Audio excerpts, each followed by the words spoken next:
what creates the value for a building when we're selling it.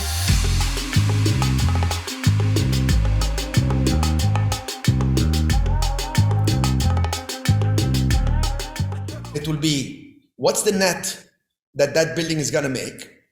How many years are left?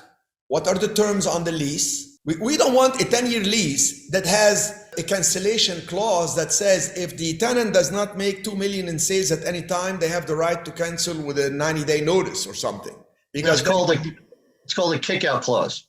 Exactly, the kick-out clause, because then when you go to the bank and you say, I want to buy this building, the bank is going to say, that's not a 10-year lease.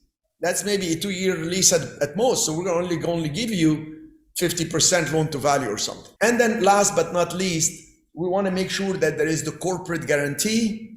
The corporate guarantee really is based on who the tenant is. And speaking of that, if you go to qsrmagazine.com, you will see that they actually periodically give you here is one, it gives you, so here is QSR Magazine, gives you the top 50 QSRs. Anybody want to guess who is number one? McDonald's or Starbucks. Billy, you're so right. McDonald's number one, Starbucks number two. Billy strikes again. All right. Number three, Chick-fil-A. Number four, Taco Bell, sometimes known as Taco Hell. No, I'm just kidding. Actually, Taco Bell is one of the most profitable franchises you can have if you ever want to own a franchise. Okay. And by the way, there is nothing wrong with having the building and putting your own franchise in it. Like you get the franchise, put it in the building. Now you own the building business and the building real estate. And you can set up separate entities. This one pays the lease to the building. And okay, the question, will you charge yourself high rent or low rent? Of course you want to charge yourself high rent.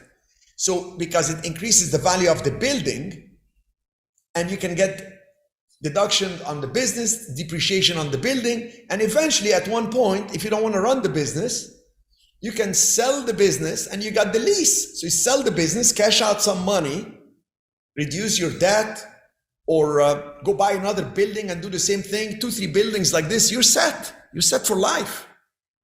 I don't know how much money you need, but I mean, it could be a nice base from which you can take some time off, balance your life, continue the game.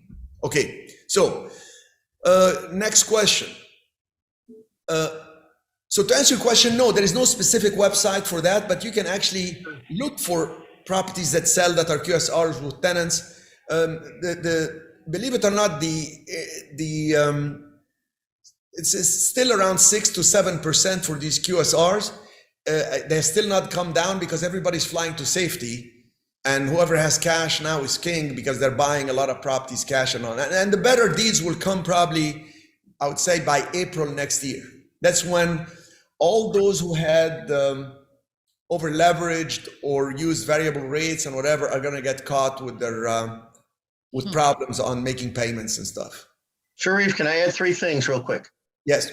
One of the things in the lease that they also do as a carve out is they're not going to pay for any capital improvements. So you have to be strategic on how you're going to do a capital improvement. You spread it out over a couple of years or 2 summers, you might get away with it as being repairs. So you just keep that in mind. The other thing on what Cherif is talking about being the building owner and the franchisee owner, you just don't make the rent a little bit higher. You make it just before, it gets ridiculous higher. Because when you sell the business and somebody comes in to buy it and they complain about it being so high, okay, big deal. You come down a little bit and now you locked in and closed the deal and you're at still a higher rate. But something you should mention and talk about also, Cherif, is when you buy a franchise, when you get a franchisee that wants to come in and lease, usually they don't give a corporate guarantee. They want to leave the franchisee as the guarantor. And that's just like another mom and pop kind of situation. Yes. So they want to leave the franchisor as the corporate guarantor. Actually, Subway does that, believe it or not. They can have a franchisee. They go to a location and there is a franchisee. Franchisee is a mom and pop operation that have a franchise agreement with the company, with the franchisor, which is the main company.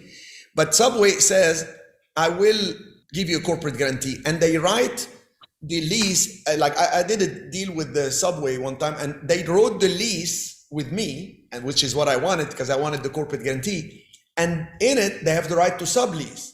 So if the lease is at 8,500, they're subleasing at 10,000. So the subtenant pays them more than them paying me.